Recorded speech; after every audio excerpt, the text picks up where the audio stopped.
Thanks for staying with us. So as I said, usually on Thursdays, we like to discuss family matters, matters that touches the heart. And recently there was a conversation that somebody in his, I think it was 50s or 60s, he was talking about the fact that what is the morality in a woman leaving a cheating spouse?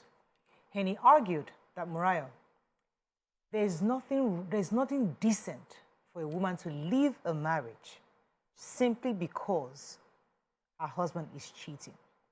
Because according to him, he feels that even though she leaves, at some point, yes, at that moment, there's a need to feel liberated and, to leave that place, that the betrayal of a spouse.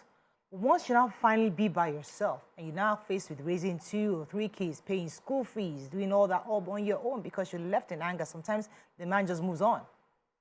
That's when a lot of people then realize that they need help. And sometimes they actually result into dating another married man or finding a way to go back to the ex who may have finally moved on. So he was advising that it is morally wrong for a woman to intentionally leave a marriage simply because a man is cheating. For domestic violence, fine, any other, but because of cheating, it's too small an issue. So it got us talking. Where do we draw the line? Because some will say, recently YK had an interview with Shude, where she said she's not going to leave her man because he's cheating. And the reason why she was saying that was because her father married 27 wives. So for her, she feels it's not a big deal. Like, yes, as long as other factors are not there. And that was her view. And many people came after her that, oh, YK, that's you. They can never take that from any person. But let us talk about it in the African context of it takes a community to raise a child. The fact that you always need somebody, you can't just be by yourself doing it all. Somehow in Africa we feel that one person can't just raise children.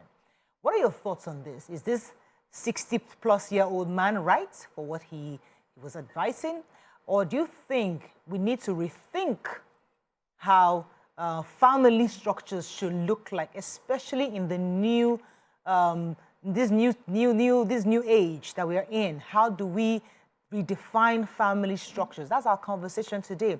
Should we be stuck in our old ways, or should we begin to accept new ways of raising children? You can call us on 081-270-53687, 091-390-76948. You can also tweet to us at TVC Connect. Please hashtag YourViewTVC so we can read the tweets. I would really like to hear from single fathers and single mothers who have actually left and been successful in raising their children. Maybe others too who may still feel that they need some kind of companion, because it's good for us to see and hear from different perspectives so people can make better, more informed choices in future. So those are the various kind of people we'd like to hear this morning. Let me come to you, Mariam. Your thoughts on this scenario. I mean, nobody likes to be cheated on, but somebody's saying if you look at it in the long term, it's not always a good decision to leave. Others say, hey, leave. You must be happy. It's good to raise a child somewhere where there's no strain. What are your thoughts? So my own will be to the morality issue where you said, so you've left a cheating husband, you're now on your own, and you find yourself now in a relationship with another married man, and now you're the side chick.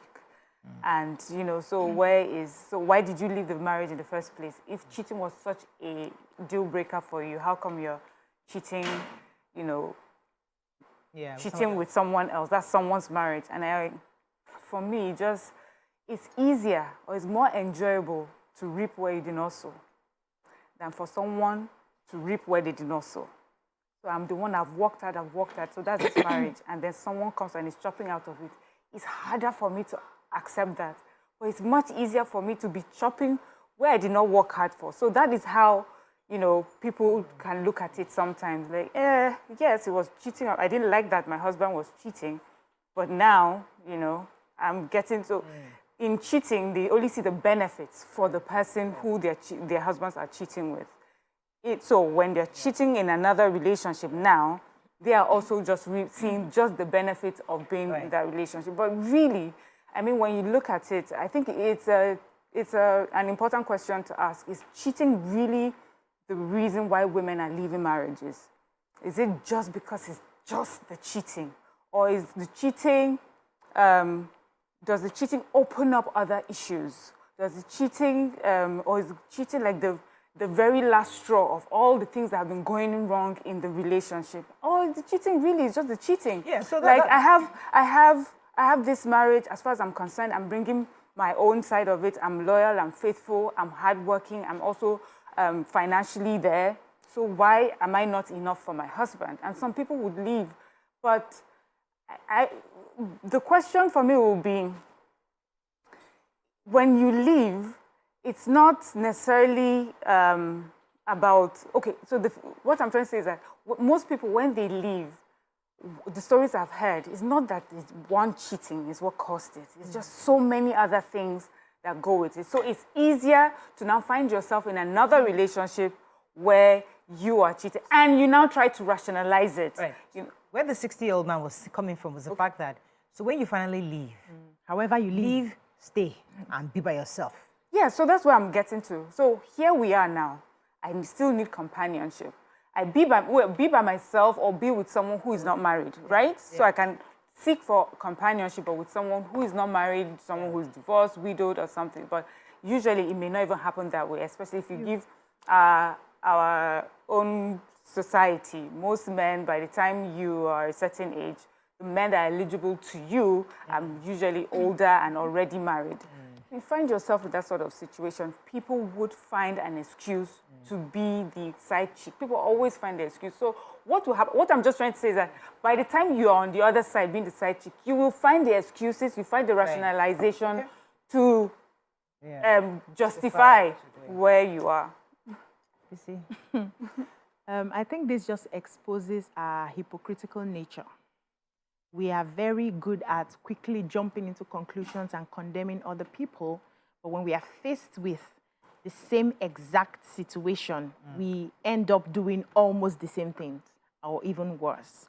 I've had this situation play out around me, and this woman was complaining the husband was cheating, and then she got tired and filed for divorce and left, only for me to open my eyes. Auntie was already doing somebody that was married. And we're asking the question, please, at what point did you now move from this very strong, moral human being to somebody who doesn't care anymore? And her response was, I have to survive.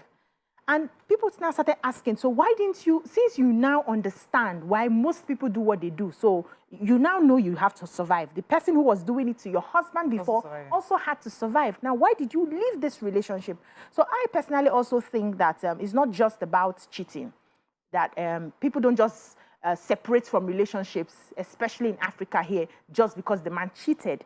There are other things, like Miriam said, that will be exposed at the same time the cheating is going on. So I've seen women who their husbands have cheated on them. They are still in the relationship. They have not left. They are not planning to. They just find a way to, turn their eyes away. I've seen even men whose wives have cheated on, and they are still, in the relationship trying to make it work. So I don't think the idea or the only reason why women leave is, because of cheating. That's aside. But we don't always like to be done to what we have done to others. Right. If you, as a young person, somewhere along the line dated a married man, what were you expecting? Now you marry and somebody is dating yours and you're crying foul. It always has a way of coming back. But this is something that in this part of the world is something like that we have embraced. So you hear young people saying, I don't want to date somebody my age because they don't understand, because they will not give me what I want. I prefer to date someone who is married because they are more romantic, they will take care of you. So it's something that we have, as Africans, have rationalized. So we'll still be asking the question, so why do you now leave the house if it's something you would likely do if you're, cast aside, or if you have left in the first place? So what I would say is, for you to hold yourself, they always say, have your own money. Before you decide to take a walk, have an exit plan. We've talked about it. Hold your own, so that even if you want to get companionship, you're not getting companionship from a place of desperation where you now have your to own terms. hook, somebody else's husband because you have to pay bills. You are choosing to get into a relationship with somebody because you can handle your own. That is just what you want, and that would help you not get another person's husband. You will now look at the younger people that will look at you. Thanks for staying with us. So we're discussing cheating, and sometimes it sounds like a broken record, but the reason why this is such an important topic is because we get comments continuously on our DMs about people having issues, asking us to talk about their matters. And it's so important for us to address this because it's never ending. Many homes are in trouble because people just don't know what to do. And that's why we bring some of these conversations to the fore, so that people can get solutions from various perspectives. I mean, somebody was saying that what happens to till death do us part? The idea is to stick with your spouse no matter what. Many of our fathers and mothers been through various cheating experiences, various betrayal, yet they stood by their husbands or by their wives. Somebody had sent a message saying that wives, support and stand with your husband no matter what it takes, whether he's wrong or right, whether he's drunk or sober. He is your head. Biblically, I'm not sure whether that is in the Bible. Well, he is the head of the family. Don't run away. Did you stop there? Yeah. How about the wife part? I'm sure where does she flip it over? No, will he send the part? Because that's where this... So that's the conversation. So if we say stay, no matter what. Now, this is minus domestic violence. Let's put domestic violence on its own. But if he's wrong or right, that's what we preach. People are having marriage counseling every single day. Young people are getting into this new institution and they feel that I must stay. So it's about how do you know when to leave? Should you even stay at all? How do you endure? Because in Africa, we seem to always have to endure this thing called marriage. We love endurance. So we love to endure. So should we be preaching against endurance? Is it immoral to do so? That's the conversation. I don't know if it's that we love endurance. I think it's because society will be more sympathetic and empathetic if you're an enduring wife. An enduring wife, not necessarily an enduring husband. And that's till death do us part. Through thick and thin, whether he's a drunk or whatever you said, is usually referred to the man. But it is acceptable, and it's acceptable to quickly get rid of a wife who falters, who fails, who makes a mistake. But this conversation is just, it just brought this to mind, which is the topic of cheating itself. I think that first scenario that we painted, the question is really about the types of cheating. First of all, I'd like to state that there are two situations. Being cheated on and cheating are two different scenarios. Being cheated on comes with being a married person, and being cheated on, it comes with the benefits of being in the house as a married person. But it also comes with the anxiety and the frustration and the betrayal of being cheated on. Being the side chick outside is also a whole different scenario. So sometimes you would see it like, oh, if cheating is the one that caused you to leave your home, how come you're now cheating somewhere? It's because it's really two different things. They come with their good sides and their bad sides. So you would not enjoy being cheated on because of the frustration it gives you, but you may enjoy cheating on someone because of the benefits it gives you. And also that means that they're different. Do you want to take the call or should I just finish? Finish up. Okay. So that means there are different types of cheating. I don't know if we've ever discussed different types of cheating, and people would say, and that's why some men will say to you, well, I love you, I don't love that person, I'm only just doing it for fun. So there's cheating for companionship, there's cheating for financial gain. So when you say someone has left a marriage and she needs financial help, that's cheating. For some people, it's true, but there are some people that can financially take care of themselves, and they're just looking for companionship. And it just so happens that the person that they're looking for companionship with is already in a marriage. So it's not, she didn't leave that marriage and unable to take care of herself. She's still looking for a companion. And it does not matter how this is married or not. Because in that sense, it's not about the cheating anymore, but the benefit that comes from being the side chick. There's the cheating in marriages where some people have divided. They say there's the discreet cheating and the non-discreet cheating. All right, let me take Nakasu to hold it for a while. Good morning, I'm breaking it up. Cheating lectures this morning. Sorry for keeping you. Go ahead, please. Yeah, Morayo, how are you? Very well. Okay. I think you have all done very well on this topic, the people who spoke so far. But like one of you said, there's what you may see as perpetual cheating. A habit. Somebody's into it, not just out of temptation. On both sides, man and woman. Although you are addressing that of women who are cheated upon by their husbands. But you can go either way. You can have women also who cheat on their husbands. You know, what may be wrong should be the issue of somebody perpetually into cheating. We are social human beings. No doubt, the woman in the house will definitely feel pain if it becomes the order of the day in the house, not having your husband to yourself anymore. It could kill for some. Somebody said you just turn your eyes away. If it is something perpetually your husband is into, you cannot. In fact, I don't say you may not. It is very difficult to turn your eyes away. No matter what else satisfaction you get financially from your husband, taking care of the home. Thank you very much, Nakatu. Can I just finish? Yeah. Okay, so all I was just trying to say that there's some of these cheatings that women in marriages are able to take their eyes off and forgive. So if you're not a serial cheater, if you're being discreet and you're also paying attention to what you need to pay attention to. And that's why you would hear much older women and mothers who say, don't go looking for what you don't want to find, because is he doing what he's meant to do? Are you happy? Is he taking care of you? They say he's cheating outside. Have you seen it with your eyes? So don't look too far into what may be happening when you're not there. Just concentrate on your world and what is happening there. So you find some people are able to do that, but there's some cheating that is in your face.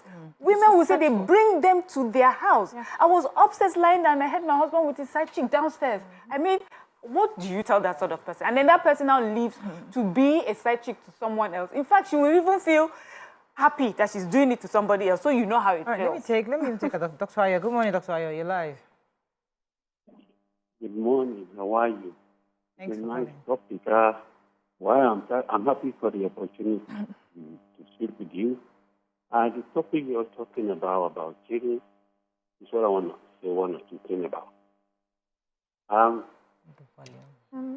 Can't hear him. Okay. Go ahead. Hello? He's still there. Okay, so I wanted to come to you. Yeah, I like the way you have given us our cheating lecture this morning, broke it down for us. But I need us to understand that the concept is the concept. So it may come in different angles and in different styles. Like you have domestic abuse, and then you have physical, you have emotional, you have psychological, you have financial. They all come under one umbrella. So cheating comes under one umbrella. And the concept of cheating is taking something that does not belong to you behind your partner's back. That's the concept of cheating, and that is wrong. We're not encouraging it in any way. However, you highlighted something that, our parents lived with it. It was the norm. It was a way of life. It was cultural, as a matter of fact. In fact, in some of my cultures, you can even bring somebody for your partner. It was something that we found a way to live with. But times have changed. Women are now saying, let us have don't do it behind me. Let us have a conversation. It's okay for my mother to have said, as long as my father is taking care of us, she will be fine. I'm not that kind of person. I want to be sure that I have you and you have me.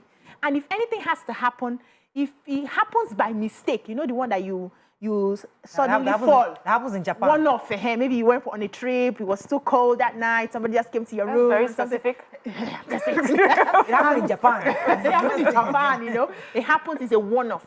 But the one that, and what hurts women the most is we know you are a philanderer. You follow Joke, you follow Funke, you follow Morayo, you follow this one, you follow that one. But all of a sudden, Funke's name is now more consistent.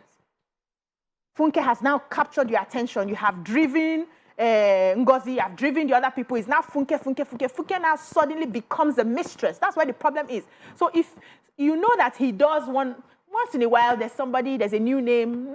After a while, another name. After a while, most women don't mind. But when that Funke, he's sleeping, he's waking up. In fact, he comes home and he's just telling you that, hey, do you know, I heard something from, this person said something, and you're like, who is this Funke now that my husband is always calling? That's where the problem is. So he has now picked interest in one particular person who he's grooming, has become a mistress, and that person can take your shine. Yeah. So the thing youngsters and young people are getting into marriage is saying now, is we cannot deal with this. if you are going to have an open marriage, let us, because I don't want to be the only one that is in a monogamous relationship and you are doing polygamy and I'm not aware. Polygamy. Let me know that we are in this together. So if it's not going to work from the beginning, and then when I catch you, or if you have to do it, for some people, they will tell you, if you have to do it, please take it away from me. You must give me that respect. Don't bring them to the house. I don't want them calling you at so time. No, people are now having that conversation because what we have done as a society is to excuse the bad behavior of men for so many centuries. So we give them excuses. We back them up. That's how they are. Once a man is a man. They are wired like that. They love to conquer. So you cannot stifle a man. A man cannot be content with one woman. No, it's not done. This is the culture. To show that he's a man, he should be able to conquer this and conquer that. We have given them all of those excuses. A conqueror is here. A conqueror is here, my sister. Okay, so please, some people argue that women are natural nurturers. You know, we love to love and care for our children. We just love to be there for people. So we don't like wahala. According to so a lot of women, most women except you, you know, we just like to be left alone. So sometimes when our mothers seem to have accepted these lifestyles, because listen, I want my peace of mind. There's something called peace of mind. I want to be 70-year-old. I'm not worried about all this. I want to just have me, my children, and I know I'm happy. Now, my question is, young marriages today, why do they find it difficult to accept, you know what, me and myself, I don't have to worry about him. As long as he's doing, just like you said, what he ought to do, let me just be comfortable. A lot of young people don't want, once you even look at somebody like this, they have broken the marriage. I'm done. You looked at her. No. That's what, you know. So they have such a short fuse to this kind of things. They get upset easily. They're not ready to stall and wait and hope and try to wait out this whole marriage. They are not willing to take that time out. Yes. So the question is, where are we getting it wrong? Is it that, I don't want us to say it's okay to cheat or manage your husband is cheating, but how do we help, especially young people who are getting into this thing and saying they can't even deal? So let me just say this before Mariam comes in. This generation, the type of people that if they want to do something, they are either in or out. Yeah. There is no in between. Our parents' generation could have in betweens, and that's because they had worked their mind. They have divorced from the man emotionally. They are just there. So I'm focusing on my business. I'm focusing on my children, but I'm not in this. I've separated my emotions from this man. I've killed that love that I have for him. I see him as just either a neighbor or a friend. We are okay, we can cohabit together, but I'm focusing on this. Young people don't want to be in that space where they are constantly choosing, should I divorce from this person emotionally and just face my kids? If they want to have you, they want to have you in totality. Somebody said something recently, said most of the women who it would be okay for their husbands to cheat is because they either are not in love with the husband, or they are cheating as well, or they want an avenue to be able to live because there are people who are married, but they live as singles. They want that freedom. They want that avenue. So if you are going to cheat your thing. Let me face my children and face my work and face my... But if you have that person who is committed to making this work, the person will feel the pinch of every cheating that you bring and will fight you for it and want you to change and will keep talking about it. So do we now look at and say, anybody who just says, we don't care about what you're doing is because I want to have my own life? Or can you also not just want to have your own life, love him, care for him, and allow him to do that? It's a very difficult place to be in. Stay tuned. Your View will be right back.